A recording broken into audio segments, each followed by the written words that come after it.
24 घंटा 24 आवर 365 दिन नहीं लगेंगे तो नहीं होगा। होली हो, दिवाली हो, दशहरा, इसमें छुट्टी नाम की कोई चीज़ नहीं है। ऐसा नहीं है कि आप शटर बंद कर दिया और छुट्टी मना लिया, ऐसा कुछ नहीं है। मेहनत का काम है, यदि आपका इंटरेस्ट है और मेहनत करने की लगन है तभी ये काम करिए, अदरवाइज मत कीजिए। तो दोस्तों आज हम पहुंचे हुए हैं कृतपुरा गांव है एक छोटा सा, जो कि बिहार के बक्सर ज़िले में है। यहाँ पे काफ़ी अच्छा एक डेयरी फार्म मैं देख पा रहा हूँ। इसको चलाने वाले उन्होंने कहीं से ट्रेनिंग लिया था। वीडियो बनाने के पहले मैंने उनसे बातचीत किया तो उन्होंने बताया कि मैंने कहीं से ट्रेनिंग लिया, काफ़ी अनुभव है, पिछले 10 सालों से इसको मैनेज कर रहे हैं।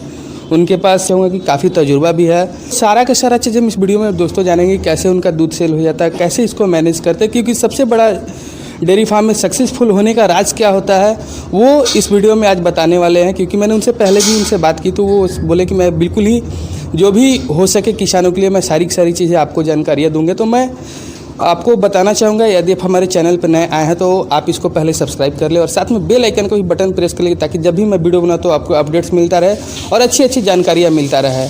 तो आइए मैं उनसे बात कराता हूँ और वो किस तरह से इसको मैनेज करते हैं, सारी चीज़ें मैं आपको यहाँ पे उनसे मिलवाता हूँ। नमस्कार सर, स्वागत है हमारे इस यूट्यूब चैनल में। नमस्कार सर, आपका नाम क्या हुआ? शिवजी राय जी सर, इसको आप कितने दिनों से मैनेज कर रहे हैं, कितने दिनों से चला रहे हैं? सर, इसको हम अभी फ़िलहाल 10 वर्षों से चला रहे हैं। 10 वर्षों से चला रहे हैं। जी। तो डेयरी फार्मिंग के लिए आपने कहीं से बताया कि ट्रेनिंग लिया था सर, कहाँ जी, से? NDRI करनाल से मैंने ट्रेनिंग लिया था जी। और ट्रेनिंग लेने के बाद बाकायदे मैंने इस पे काम शुरू किया। तो मतलब आपने बताया कि प्री प्लानिंग करके इसमें आप जी हाँ, बिल्कुल मेरा प्लानिंग था। ये नहीं था कि मुझे कोई काम नहीं है तो ये डेयरी कर लिया। मेरा पहले से डिसाइडेड था कि मुझे यही काम करना है। मेरा इंटरेस्ट था और इसमें अभी भी इंटरेस्ट है, शौक़ है, इसीलिए मैं करता हूँ और इसी से मेरा सक्सेस भी है। तो कितने दिन का ट्रेनिंग होता है जो आपने ट्रेनिंग लिया था? ट्रेनिंग सर वहाँ पे साल में 2 बार लोग कराते हैं, कृषि विज्ञान केंद्र से NDRI के। जी। तो 15 दिनों की ट्रेनिंग होती है, उसके लिए कुछ नॉमिनल चार्ज लगता है। बाकी वहाँ किसान के हॉस्टल है, उसमें रहने और खाने की सारी सुविधा आपको मिलेगी। तो जब शुरुआत आपने किया था तो कितनी गाय से आपने शुरुआत किया था सर?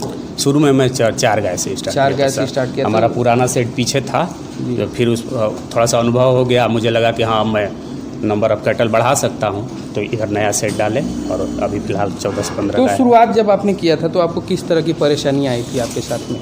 सर, शुरू से तो परेशानियाँ कुछ नहीं थी, चूँकि मैं माइंड मेकअप करके इस काम में घुसा था और इसकी पूरी जानकारी लेकर बहुत फार्म विजिट कर बहुत बड़े बड़े किसानों से मिलने के बाद और अनुभव के बाद इसमें काम में शुरू किया था। तो शुरू से ही मुझे किसी तरह की कोई दिक्कत नहीं आई। तो मैं समझता हूँ कि यदि कोई नया पशुपालक डेयरी फार्म खोलना चाहता है तो वो सबसे बड़ा उसके लिए संदेश रहेगा कि वो कहीं ना कहीं विजिट करे। बिल्कुल बिना जानकारी के करना, इसमें जितनी अधिक जानकारी आपको रहेगी उतने ज़्यादा आप इसमें सक्सेस होंगे, नहीं तो ये लॉस का धंधा हो जाएगा। तो जब आपने शुरुआत किया था सर, तो उस समय में आपकी जो कुछ गाय जो है वो अभी आपके पास है या नहीं, आपने सेल कर दिया? नहीं है सर, आज 10 साल पहले की गाय संभव नहीं है कि अभी है हमारे पास, सब सेल कर दिए हैं।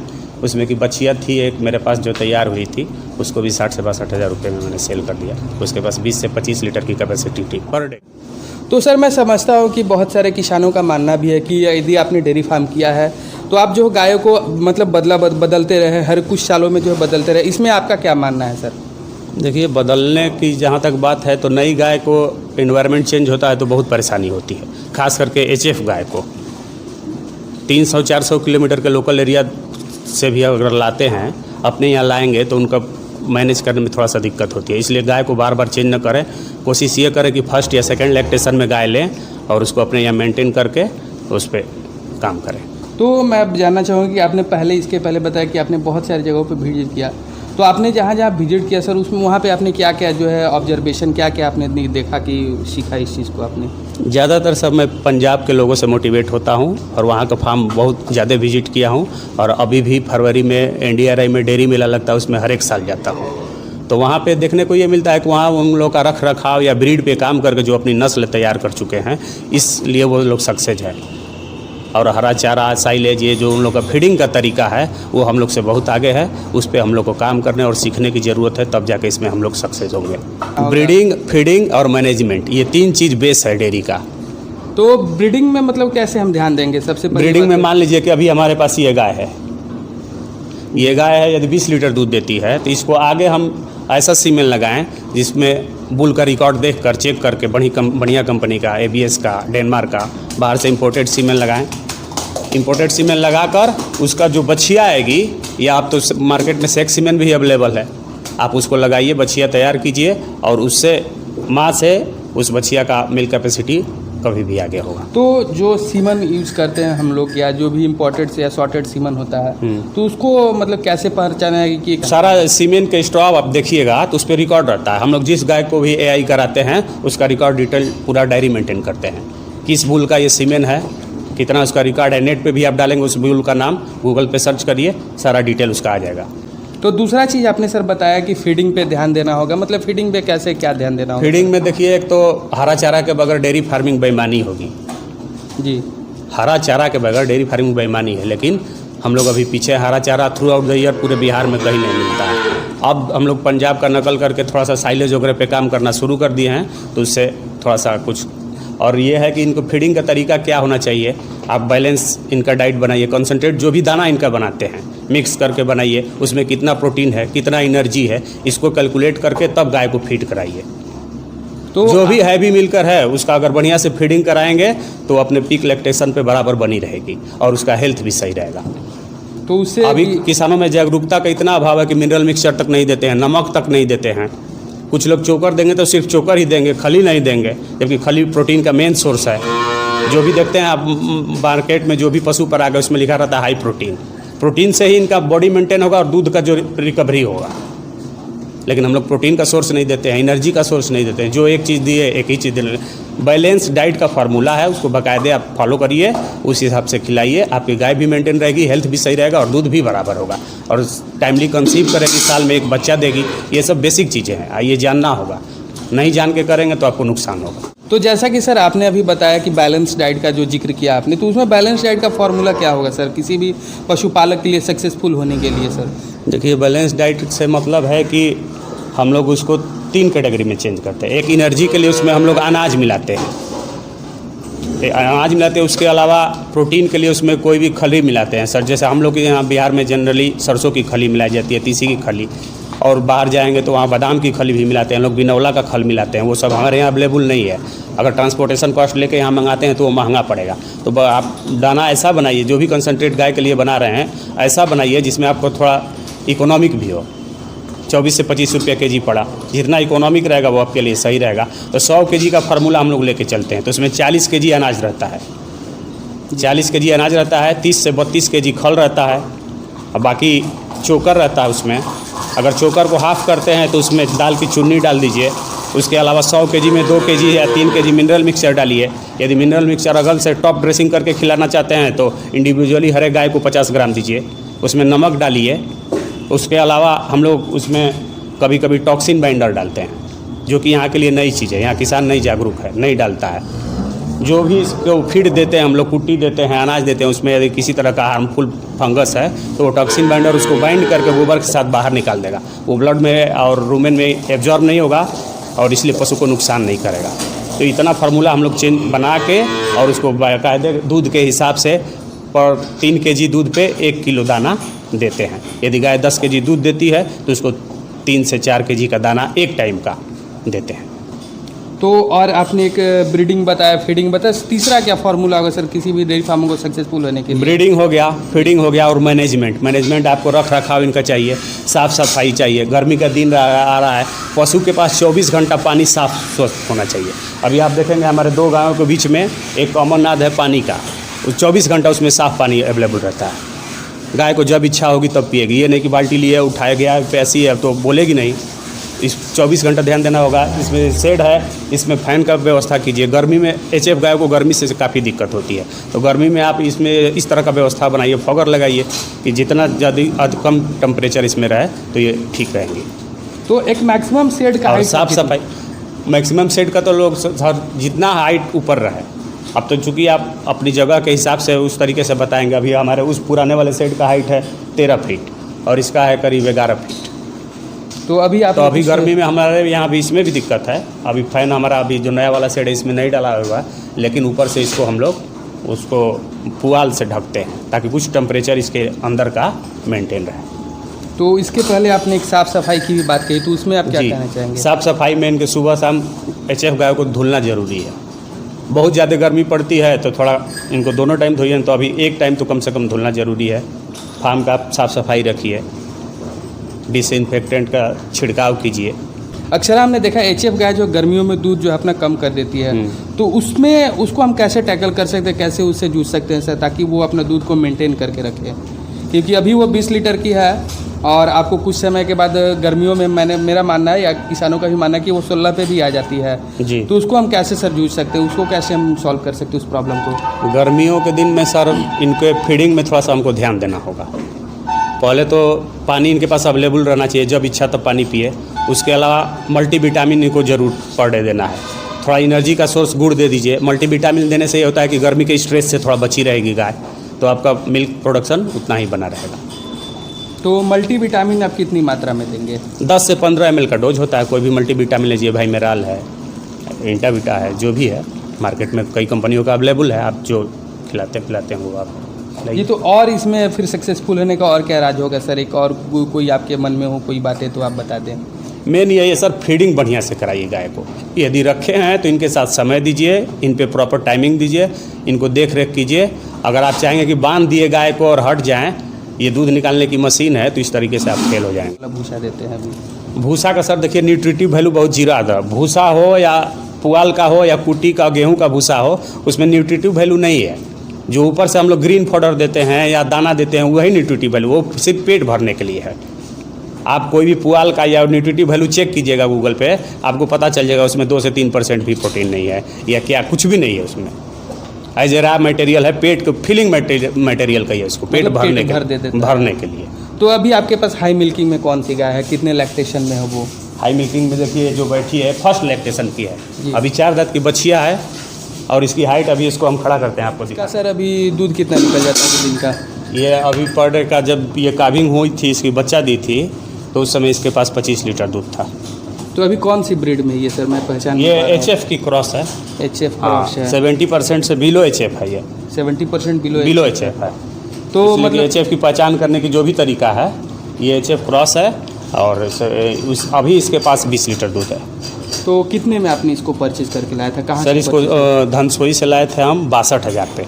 62,000। पहले ब्यांत की बच्चिया है, हीफर है। अगले ब्यांत भी ये अपने अगले रूप में होगी और किसी भी गाय का सेकेंड लैक्टेशन पीरियड में दूध बढ़ जाता है, 1 से 2 लीटर बढ़ जाता है। तो एक और समस्या होता है सर पशुपालक के लिए, क्योंकि सभी को जानकारियाँ तो होती नहीं, जैसे कि आपने तो ट्रेनिंग लिया है, और भी कोई व्यक्ति जो डेयरी फार्मिंग में आना चाहता है वो ट्रेनिंग नहीं लेके आता है, वो डायरेक्ट ही स्टार्ट कर देता है। तो दुधारू गाय पहचानने का सबसे अच्छा तरीका क्या है? क्योंकि आपने बताया कि आपका जो 20+ दूध देती है, तो दुधारू गाय पहचानने का सबसे अच्छा तरीका क्या है सर? कैसे हम पहचान? देखिए उसका ऑर्डर जो थन है, थन का बनावट देखना चाहिए। थन का बनावट कम्पैक्ट ऑर्डर होना चाहिए।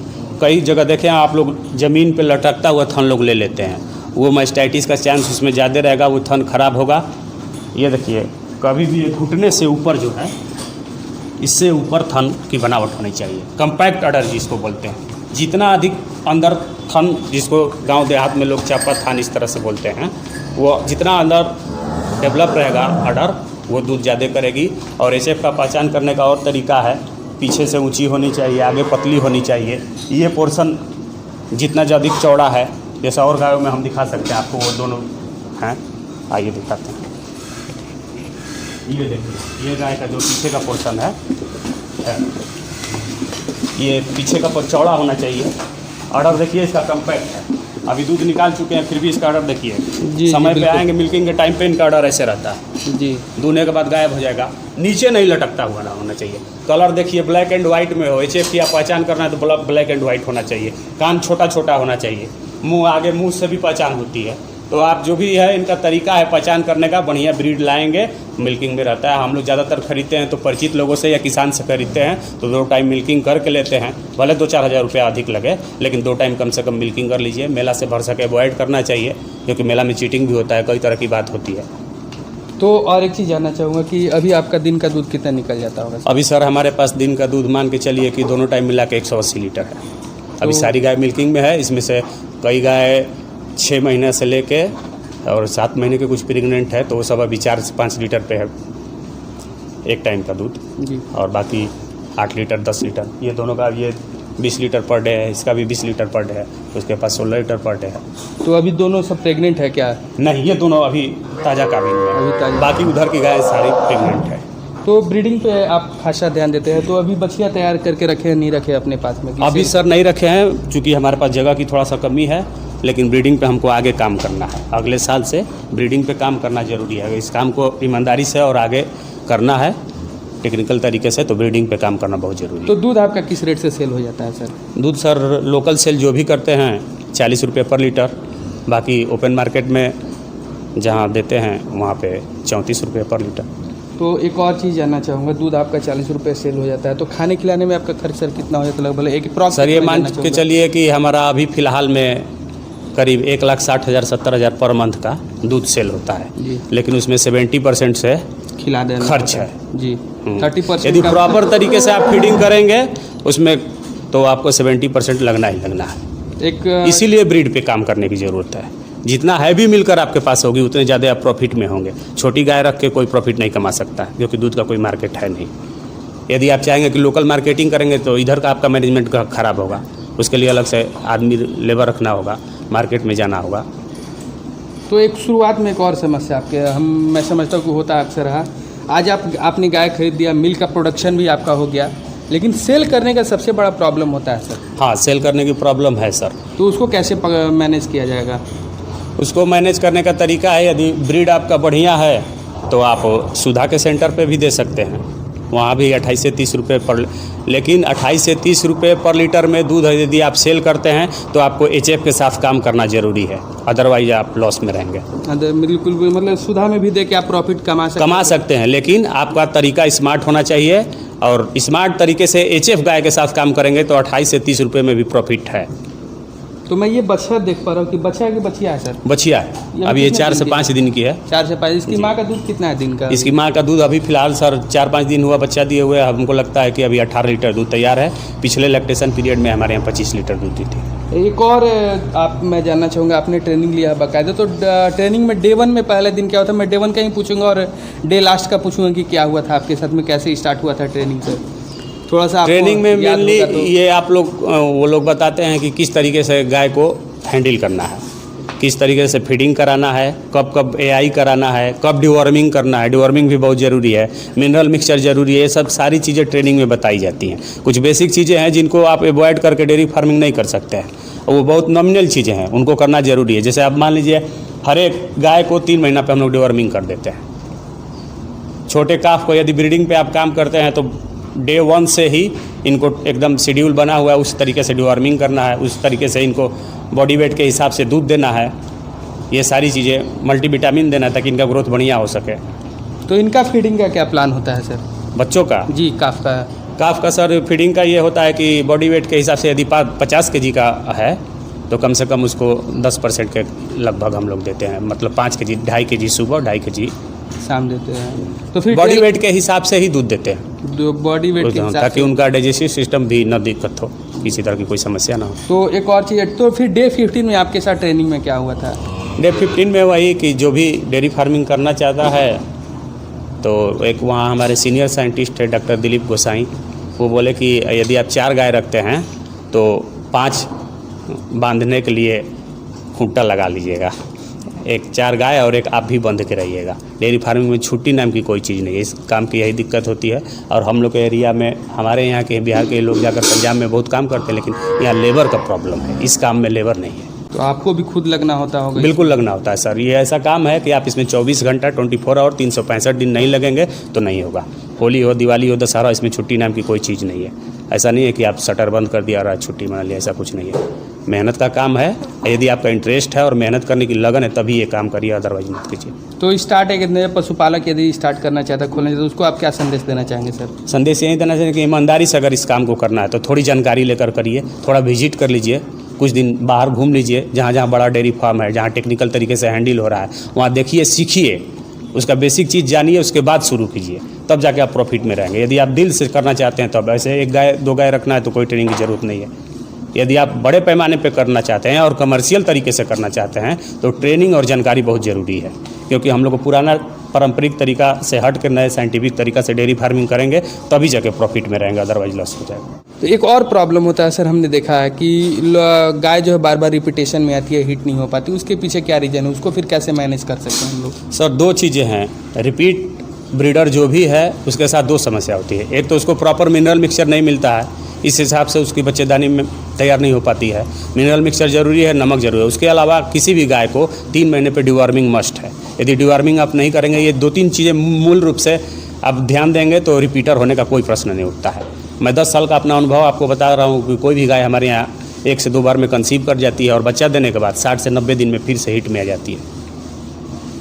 काफ़ी अच्छा लगा सर आपसे मिलकर, आपने जो जानकारी अभी शेयर की, मैं समझता हूँ कि हमारे दर्शकों को वो सीखेंगे इससे कुछ ना कुछ। इसके लिए सर बहुत बहुत धन्यवाद, आपने इतनी सारी जानकारी शेयर की।